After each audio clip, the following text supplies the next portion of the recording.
So I'd like to start out by highlighting the importance of EPSDT. EPSDT stands for Early and Periodic Screening, Treatment, and Diagnostic and Treatment.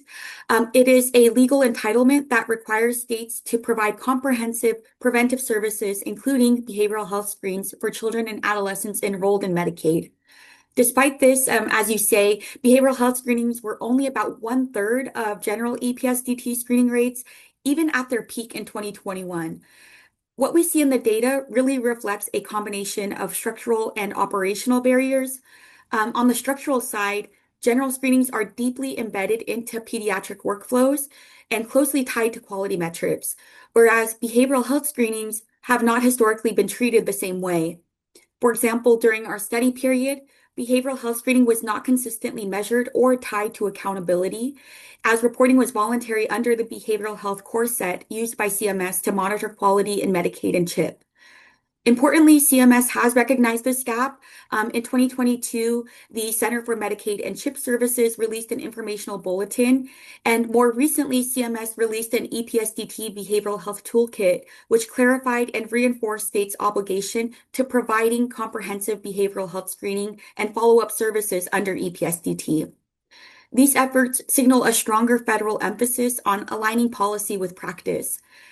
Some of the operational barriers include that practices often face time constraints and may feel less equipped to respond to a positive behavioral health screen, particularly if the practice doesn't have child behavioral health capacity embedded within their pediatric primary care setting. So even though EPSDT requires these screenings, in practice, they haven't really been operationalized to the same degree as general preventive care.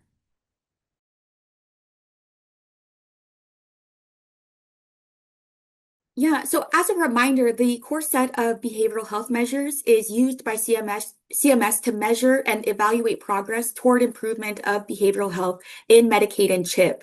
I'm certainly hopeful that the mandated reporting of adolescent depression screening by the CMS behavioral health core set will move the needle on early detection because measurement often drives behavior. When something becomes a required quality metric, it tends to get more attention from both health plans and providers. We hope that this can lead to standardization, not just across MCO plans, but also across providers, because we can then identify some of the underperforming plans in terms of screening. We know measurement alone is not sufficient. For screening to really be meaningful, practices also need the capacity to respond through things like referral networks, care coordination, and ideally integrated behavioral health providers within the pediatric primary care settings.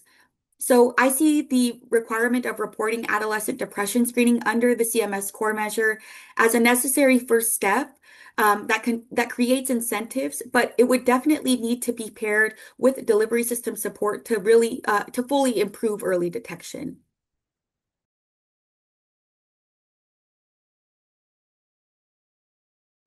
So, at a minimum, states should incorporate adolescent behavioral health screening measures directly into their managed care performance benchmarks and quality rating systems for greater accountability.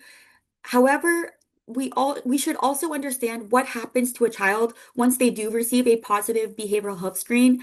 Some specific behavioral health metrics that states could implement to hold MCOs accountable for adolescent mental health care include things like one, rates of annual behavioral health or depression screening using validated tools.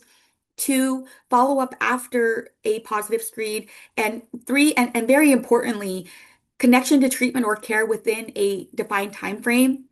One of the key findings from our study is that during the study period, plan performance on behavioral health screening wasn't reflected in the state assigned quality ratings. So aligning state metrics with the now mandatory federal behavioral health core set could really support earlier detection of mental health conditions. Over time, I think states should move beyond just screening to also track what happens next, because screening is only the first step in the care continuum, which must also include follow-up and connection to treatment.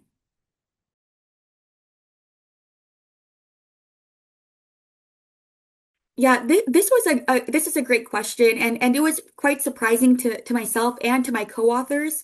We expected to see a decline in screening at age 18, but we were surprised to see this at age 12 as well. We included that figure into our paper because reports of EPSDT service utilization often include adolescents as a single group. And so by disaggregating by age, this helps reveal where gaps may actually be occurring.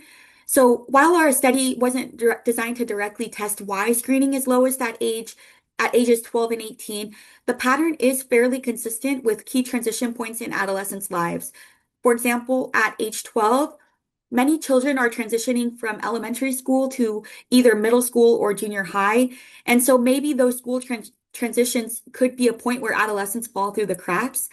And then differently, at age 18, it's a different type of transition. So patients here are aging out of pediatric care and moving into adult systems. So this also may be a different point of transition because 18-year-olds may be relocating for college or for job training. So both of these may represent areas where these age groups may fall through the cracks. So to better capture these ages, we should ensure that screening is built into visits starting at early adolescence, and we should also strengthen transition of care protocols at age 18.